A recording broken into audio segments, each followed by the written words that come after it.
ថ្ងៃនេះគឺជាថ្ងៃទី29ខែកក្កដាឆ្នាំ2025ក្នុងពេលនេះព្រះសង្ឃមាន4វត្តកំពុងតែបរិច្ចាគឈាមដើម្បីជួយដល់កងទ័ពជួរមុខក្នុងនោះរួមមានវត្តវិមានដៃជះហៅវត្តស្រះចកគឺដឹកនាំដោយអាត្មាផ្ទាល់ឈឹងប៊ុនឈាហើយនឹងវត្តមង្គលវ័នហៅវត្តស្វាយដង្គមដឹកនាំដោយព្រះអង្គកងស៊ីនួនក៏បានដឹកនាំប្រសង់សិស្សនិស្សិតមកផងដែរហើយព្រះអង្គវត្តពិវត្តរាំងសីដឹកនាំដោយព្រះអង្គបច្ចាធិការព្រះអង្គពនាមអុកងៅដឹកនាំប្រសង់សិស្សនិស្សិតមកផងដែរហើយនឹងវត្តពុទ្ធកោសាចារ្យគឺដឹកនាំដោយព្រះអង្គកោសាវិសុទ្ធទូតមេងឈុនក៏ដឹកនាំសិស្សនិស្សិតមកប្រសង់មកដើម្បីបរិច្ចាគឈាមជូនដល់វីរៈកងទ័ពជួរមុខរបស់យើងដែលបាននឹងកំពុងការពារនៅព្រំដែនយ៉ាងស្វិតស្វាញប្រកបដោយភាពអង់អាចក្លាហានហើយការពារបូរណភាពទឹកដីអធិបតេយ្យភាពបានយ៉ាងល្អប្រសើរគួរឲ្យគោរពគួរឲ្យកោតសរសើរនឹងចាំទុកនៅក្នុងបេះដូងរបស់ប្រជាជនកម្ពុជាហើយខ្ញុំកណាត់អាត្មាភាពតំណាងឲ្យប្រសង់សិស្សនិស្សិតទាំង4វត្តនេះក៏សូមគោរពនិងអរគុណដល់ជ្រាលជ្រៅជាទីបំផុតចំពោះសម្ដេចតេជោហ៊ុនសែនប្រធានព្រឹទ្ធសភានៃប្រជាជាតិកម្ពុជានិងជាឧត្តមប្រធានឧត្តមក្រុមប្រឹក្សាតលព្រះមហាក្សត្រនិងជាប្រធានគណៈបកប្រជាជនកម្ពុជាព្រមទាំងសម្ដេចមហាបវរធិបតីហ៊ុនម៉ាណែតនាយករដ្ឋមន្ត្រីនៃប្រជាជាតិកម្ពុជាដែលបានធ្វើអ្វីគ្រប់បែបយ៉ាងទាំងអស់បានការពារនៅប្រទេសជាតិការពារនៅបូរណភាពអធិបតេយ្យភាពទឹកដីរបស់យើងឲ្យបានថិតថេរគង់វង្សហើយជាពិសេសគឺថាការពារសន្តិភាពឲ្យបានថិតថេរល្អនៅក្នុងផ្ទៃប្រទេសទាំងមូលព្រោះថាសន្តិភាពនេះគឺជាតម្លៃមួយដែលប្រជាពលរដ្ឋកម្ពុជាចង់បានក៏ដូចជាប្រជាពលរដ្ឋទាំងអស់ប្រជាជនទាំងអស់នៅលើពិភពលោកគឺចង់បានសន្តិភាពនេះចង់រស់នៅក្នុងសន្តិភាពដូច្នេះគឺថាសូមឲ្យមេដឹកនាំនៅលើពិភពលោកទាំងអស់ជាពិសេសនៅពេលនេះដែលប្រទេសថៃប្រជាណាចក្រថៃរដ្ឋាភិបាលថៃយោធារបស់ថៃត្រូវតែគិតអំពីតម្លៃសន្តិភាពនៃប្រទេសទាំងពីរត្រូវតែគិតគូរអំពីការចរចាដើម្បីសន្តិភាពត្រូវគិតអំពីតម្លៃជីវិតរបស់មនុស្សជាតិតម្លៃសន្តិភាពតម្លៃនៃភាពសុខសាន្តនៃប្រទេសទាំងពីរនិងក៏ដូចជាប្រជាជនទាំងអស់នៅលើពិភពលោកដែលចង់បានសន្តិភាពដូច្នេះសូមឲ្យប្រទេសទាំងពីរនឹងមានការចរចាគ្នាដោយគោរពទៅលើច្បាប់អន្តរជាតិទៅលើសន្ធិសញ្ញាព្រំដែនដែលមានហើយសូមឲ្យរក្សានៅសច្ចធម៌រក្សានៅសុចរិតភាពអានឹងគឺថាដើម្បីរក្សាសន្តិភាពនៅប្រទេសទាំងពីរដែលប្រជាជននៃប្រទេសទាំងពីរនឹង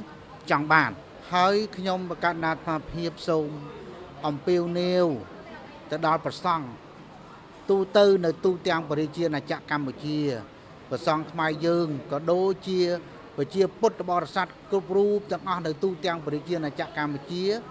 សូមមេត្តាជួយបរិច្ចាគឈាមជួយផ្ដល់ឈាមដល់មជ្ឈមណ្ឌលជាតិផ្ដល់ឈាមរបស់យើងដែលមាននៅគ្រប់ទីកន្លែងនៅទូទាំងប្រទេសដើម្បីបានឈាមនេះជួយសង្គ្រោះដល់ជនរងគ្រោះដល់កងទ័ពវីរៈកងទ័ពជួរមុខរបស់យើងក៏ដូចជាកងទ័ពទូទៅហើយនឹងក៏ដូចជាប្រជាពលរដ្ឋដែលបានភៀសខ្លួនពីសង្គ្រាមឬក៏ប្រជាពលរដ្ឋផ្សេងទៀតដែលកំពុងត្រូវការឈាមដូច្នេះយើងទាំងអស់គ្នាត្រូវមានចិត្តសង្គ្រោះមានចិត្តព្រមវិហារធម៌មានចិត្តមេត្តាសង្គ្រោះជាតិសាសន៍របស់យើងចំពោះប្រជាពលរដ្ឋរបស់យើងចំពោះកងទ័ពរបស់យើងឲ្យបានគ្រប់គ្នាព្រោះថាឈាមនេះពិតជាមានតម្លៃណាពិតជាមានតម្លៃដើម្បីអ្វីថាដើម្បីសង្គ្រោះជីវិត ពលមនុស្សស្រឡាញ់ជីវិតអញ្ចឹង យើងឈាមរបស់យើងមកផ្លោកហ្នឹងគឺមានតម្លៃណាស់ហើយយើងអាចធ្វើមិនមែនធ្វើតែម្ដងទេអាចធ្វើជាច្រើនដងក្នុងរយៈកាល3ខែក៏អាចយើងធ្វើបានកម្រិតតែ3ខែយើងអាចធ្វើបាន6ខែក៏យើងអាចធ្វើបានដូច្នេះបានន័យថាសុខភាពរបស់យើងនៅតែល្អដដែលណានៅតែល្អដដែលមិនមានបញ្ហាអ្វីទេអញ្ចឹងសូមប្រសង់គ្រប់ព្រះអង្គក៏ដូចជាញោមញាតិពុទ្ធបរិស័ទទូទៅទាំងអស់ទូទាំងប្រជាជនកម្ពុជាមេត្តាធ្វើយ៉ាងណាជួយបរិច្ចាគឈាមនឹងឲ្យបានច្រើនកកដើម្បីកុំឲ្យមន្ទីរពេទ្យរបស់យើងនឹងខ្វះឈាមហើយជាពិសេសពេលនេះគឺថាវារយៈកងតរបស់យើងនេះការពារទឹកដីយ៉ាងស្វិតស្វាញដើម្បីហៅថាយើងទាំងអស់គ្នានឹងបានរស់ប្រកបដោយឯករាជ្យភាពសន្តិភាពនៅក្នុងការរក្សានៅវប្បធម៌អរិយធម៌ជាតិសាសន៍អត្តសញ្ញាណទឹកដីរបស់យើងសាសនារបស់យើងឲ្យបានគង់វង្សរីកចម្រើនតទៅមុខទៀតហ្នឹងគឺថាកំពុងតែ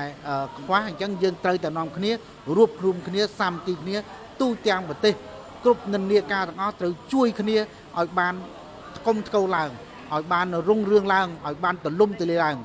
បានពោតកតងនឹងព្រះសម្មាសម្ពុទ្ធព្រះអង្គតែងតែធ្វើការបរិច្ចាគមិនមែនត្រឹមតែបរិច្ចាគឈាមទេព្រះអង្គបរិច្ចាគដល់ជីវិតរបស់ព្រះអង្គឲ្យតែត្រូវការមែនទែនទៅណានឹងតកតងនឹងព្រះសម្មាសម្ពុទ្ធបាននិយាយពីបុណ្យកុសលហ្នឹងបានធំធេងណាស់ទានណាបើនិយាយពីការបរិច្ចាគទានហ្នឹងបើព្រះអង្គទ្រង់សម្ដែងថាការបរិច្ចាគអវយវៈបរិច្ចាគអវយវៈហ្នឹងបានដល់ទានឧបបារមីបើទានហ្នឹងមានទានបារមីទានឧបបារមីទានបរមត្តបារមីអញ្ចឹងទានបរមត្តបារមីហ្នឹងបានដល់ការឲ្យដល់ជីវិតដល់ហើយដល់ទានឧបបារមីហ្នឹងដល់អវយវៈរបស់យើងដូចជាឈាមហ្នឹងជាទានឧបបារមីអញ្ចឹងធំណាញោមញាតិពុទ្ធបរិស័ទយើងចង់ប្រាថ្នាជាអ្វីក៏បានដែរការបរិច្ចាគទានហ្នឹងអានិសង្ឃខ្ពស់អានិសង្ឃធំធេងណាស់បាទគឺជាទានឧបបារមីអញ្ចឹងបានន័យថាគ្រប់ជាតិទាំងអស់ហ្នឹងយើងមានសុខភាពល្អយើងមានអាយុវែងព្រោះយើងឲ្យអាយុគេយើងឲ្យជីវិតហ្នឹងដល់សត្វយើងឲ្យភាពសុខសាន្តហ្នឹងដល់សត្វឲ្យមានរួចចាកពីរោគគាពៀតឲ្យរួចចាកពីសេចក្តីស្លាប់គឺជីវិតរបស់យើងហ្នឹងបានទៅជួយជីវិតគេដោយតាមរយៈការបរិច្ចាគឈាមរបស់យើងហ្នឹងអញ្ចឹងបានអានិសង្ឃច្រើនហ្នឹងបានន័យថាជួយជីវិតអញ្ចឹងយើងអានិសង្ឃសុខភាពល្អអាយុវែងអត់មានរោគហើយបើនិយាយបារមីវិញជាការសន្សំឧបបារមីណាទានឧបបារមីណានៅទានឧបបារមីនៅក្នុងដំណើរជីវិតរបស់យើងណាឆ្ពោះទៅកាន់អេកន្តបរមសុខដែលយើងចង់បាននៅក្នុងពុទ្ធសាសនានោះដូច្នេះញោមញាតិអានិសង្ឃខ្ពស់ណាស់ដែលការបរិច្ចាគឈាមនេះសូមញោមញាតិជួយចូលរួមទាំងអស់គ្នាប្រសង់ទាំងអស់ចូលរួមទាំងអស់គ្នានៅទូទាំងប្រទេសឲ្យបានផុសផលចាប់ពីអតីតបច្ចុប្បន្នរហូតដល់អនាគតវែងឆ្ងាយទៅមុខទៀតបង